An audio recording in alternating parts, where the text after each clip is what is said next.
আসসালামু আলাইকুম ইয়া আহলাল কবর।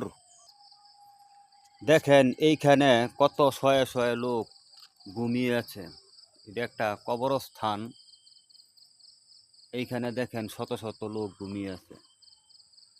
আমরা দুনিয়াতে কত বাহাদুরি করি, কত কিছু করার চেষ্টা করি, এটা আমার সেটা আমার, কিন্তু এইখানে আমাদের সবারই আসতে হবে। বাহাদুরি তখন আর চলবে না।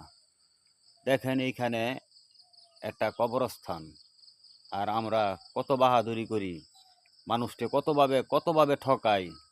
আরে এইখানে তো আমাদের আসতেই হবে, এছাড়া কোনো গতি নাই। এইখানে না আসলেও যার যার স্থানে তাকেই মাটি দিবে।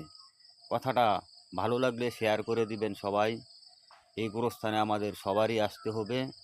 আল্লাহ তাআলা যেন আমাদেরকে ভালোভাবে চলার তৌফিক দান করেন, যাতে সুন্দরভাবে চলতে পারি সেই তৌফিক দান করেন। আমিন। আসসালামু আলাইকুম।